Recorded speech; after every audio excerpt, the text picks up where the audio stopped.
Good morning student. Previous video class में हमने हिंदी की आरोह पाठ्य पुस्तक का फर्स्ट चैप्टर नमक का दरोगा स्टार्ट किया था, जिसके लेखक है मुंशी प्रेमचंद। लेखक परिचय तथा पाठ का सारांश हमने प्रीवियस वीडियो क्लास में कंप्लीट कर लिया था। आज हम इस चैप्टर के क्वेश्चन आंसर स्टार्ट करते हैं। देखिए, जो सबसे पहले जो पाठ के साथ जो क्वेश्चन आंसर है वो है फर्स्ट नंबर का जो क्वेश्चन है, कहानी का कौन सा पात्र आपको सर्वाधिक प्रभावित करता है और क्यों।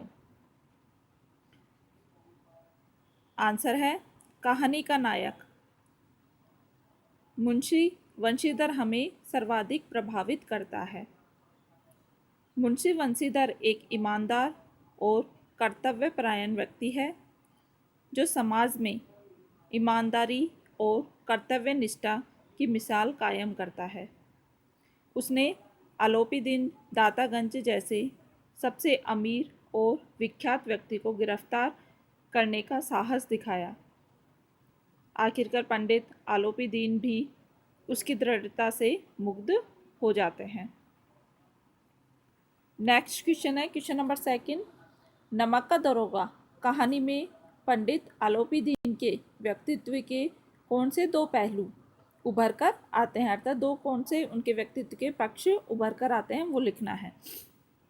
आंसर है पंडित आलोपीदीन के व्यक्तित्व के निम्नलिखित दो पहलू उभर कर आते हैं। फर्स्ट है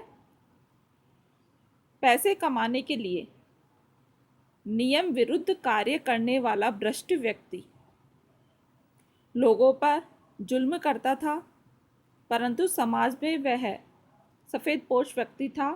यह उसके दोगले चरित्र को उजागर करता है, अर्थात वो नियम के विरुद्ध तो कार्य करता था और भ्रष्ट व्यक्ति था, लेकिन समाज में अपनी प्रतिष्ठा बनाए हुए था। इस तरीके से वह दोगले चरित्र उसका उजागर होता है। नेक्स्ट जो सेकंड पक्ष है वो है कहानी के अंत में उसका उज्जवल चरित्र सामने आता है। ईमानदारी एवं धर्मनिष्ठा के गुणों की कद्र करने वाला व्यक्ति। ये होते हैं सेकंड क्वेश्चन का आंसर कंप्लीट, कि जो दो पक्ष थे दोनों पक्ष फर्स्ट और सेकंड पक्ष। नेक्स्ट है क्वेश्चन नंबर थर्ड, कहानी के लगभग सभी पात्र समाज की किसी न किसी सच्चाई को उजागर करते हैं। निम्नलिखित पात्रों के संदर्भ में पाठ के अंश को उद्धृत करते हुए बताइए कि समाज की किस सच्चाई को उजागर करते हैं। कि ये बताने हैं कि वृद्ध, मुंशी, वकील और शहर की भीड़, ये तीनों ही जो है समाज की किस सच्चाई को उजागर कर रहे हैं। देखिए, फर्स्ट जो वृद्ध मुंशी है वो समाज की कौन सी सच्चाई को उजागर कर रहा है। जो वृद्ध मुंशी है समाज में धन को महत्व देने वाले भ्रष्ट व्यक्ति है।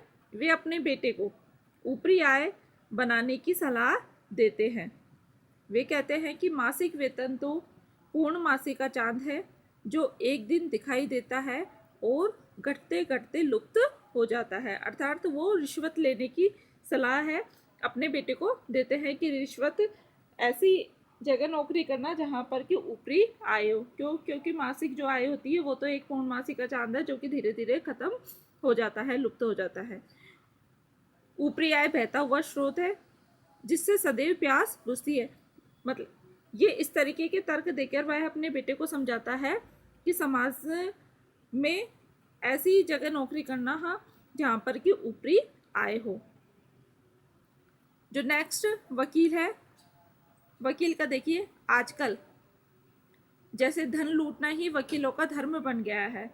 वकील धन के लिए गलत व्यक्ति के पक्ष में लड़ते हैं। मजिस्ट्रेट आलोपीदीन के हक में फैसला सुनाने पर वकील खुशी से उछल पड़ता है, अर्थात जो आजकल जो वकील है वे भी पैसों के लिए, अपनी स्वार्थ पूर्ति के लिए गलत लोगों का साथ दे देते हैं और गलत लोगों के पक्ष में लड़ते हैं। तो ये भी क्या है, भ्रष्टाचार से युक्त है। इन्हें भी क्या, वकीलों को भी क्या है, अपनी स्वार्थ पूर्ति के लिए ये किसी भी गलत व्यक्ति का साथ दे सकते हैं। जो नेक्स्ट जो पॉइंट है शहर की भीड़, इसमें आएगा शहर की भीड़ दूसरों के दुखों में तमाशे जैसा मजा लेती है। पाठ में एक स्थान पर कहा गया है कि भीड़ के मारे छत और दीवार में भेद न रह गया था कि जब आलोपी दीन को वंशीधर ने गिरफ्तार किया तो भीड़ इतनी छत और दीवार में भेद नहीं रह गया, इतनी भीड़ हो गई थी कि पता ही नहीं चल रहा था कहाँ छत है और कहाँ दीवार है। अर्थात जो भीड़ है वो हमेशा दूसरों के दुखों का तमाशा देखने में और मजा लेने में रहती है। ये हुआ इस क्वेश्चन का आंसर कंप्लीट। नेक्स्ट है क्वेश्चन नंबर 4। निम्न पंक्तियों को ध्यान से पढ़िए। नौकरी में ओहदे की ओर ध्यान मत देना, यह तो पीर का मजार है। निगाह चढ़ावे और चादर पर रखनी चाहिए। ऐसा काम ढूंढना जहाँ कुछ ऊपरी आय हो। मासिक वेतन तो पूर्णमासी का चांद है जो एक दिन दिखाई देता है और घटते घटते लुप्त हो जाता है। ऊपरी आय बहता हुआ स्रोत है जिससे सदैव प्यास बुझती है। वेतन मनुष्य देता है, इसी से उसमें वृद्धि नहीं होती। ऊपरी आमदनी ईश्वर देता है, इसी से उसकी बरकत होती है। तुम स्वयं विद्वान हो, तुम्हें क्या समझाऊं। अब इसमें 3 क्वेश्चन है। इस वाक्य जो है उससे इन पंक्तियों से 3 क्वेश्चन बन रहे हैं कि यह किसकी उक्ति है। सेकंड है मासिक वेतन को पूर्णमासी का चांद क्यों कहा गया है। और थर्ड जो क्वेश्चन बन रहा है कि आप एक पिता के इस वक्तव्य से सहमत है। तो जो हमें फर्स्ट जो क्वेश्चन है यह किसकी उक्ति है। सबसे पहले हम इसका आंसर देते हैं। यह उक्ति बूढ़े मुंशी जी की है, अर्थात जो वंशीधर के पिता थे उन्होंने उन्हें समझाया था कि ऊपरी आय लेना कितना जरूरी है। तो यह उक्ति किसकी थी, बूढ़े मुंशी जी की। जो सेकंड क्वेश्चन है मासिक वेतन को पूर्णमासी का चांद क्यों कहा गया है, इसका आंसर देखिए।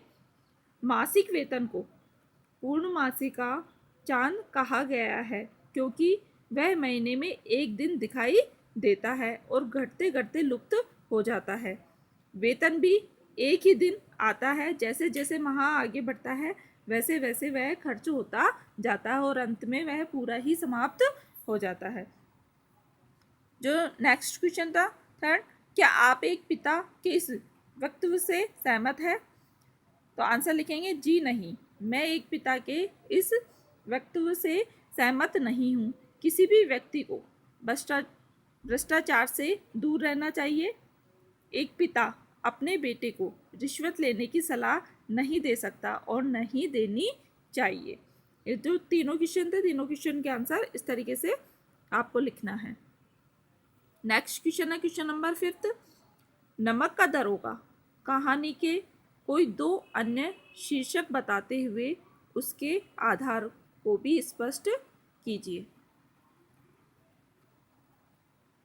देखिए, नमक का दरोगा के 2 अन्य शीर्षक हो सकते हैं। जो फर्स्ट है वो है ईमानदारी का फल। अब ईमानदारी का फल शीर्षक क्यों हो सकता है ये देखिए। ईमानदारी का फल हमेशा सुखद होता है। मुंशी वंशीधर को भी कठिनाइयाँ सहने के बाद अंत में ईमानदारी का सुखद फल मिलता है। जो नेक्स्ट शीर्षक है वो हो सकता है भ्रष्टाचार और न्याय व्यवस्था। इस कहानी में दिखाया गया है कि न्याय के रक्षक वकील कैसे अपने ईमान को बेचकर गलत आरोपी दीन का साथ देते हैं। ये दोनों शीर्षक किसके हो सकते हैं, ईमानदारी का फल और भ्रष्टाचार और न्याय व्यवस्था। क्यों हो सकता है ये आपको बताया है। यह होता है क्वेश्चन नंबर 5 का आंसर कंप्लीट। जो नेक्स्ट क्वेश्चन है क्वेश्चन नंबर 6, वो देखिए। कहानी के अंत में आलोपी दीन के वंशीधर के मैनेजर नियुक्त करने के पीछे क्या कारण हो सकते हैं, तर्क सहित उत्तर दीजिए। आप इस कहानी का अंत किस प्रकार करते। आंसर लिखेंगे। कहानी के अंत में आलोपी दीन के वंशीधर को मैनेजर नियुक्त करने के पीछे निम्न कारण हो सकते हैं। फर्स्ट है उसकी ईमानदारी और कर्तव्य निष्ठा से आलोपी दीन प्रभावित हो गए थे।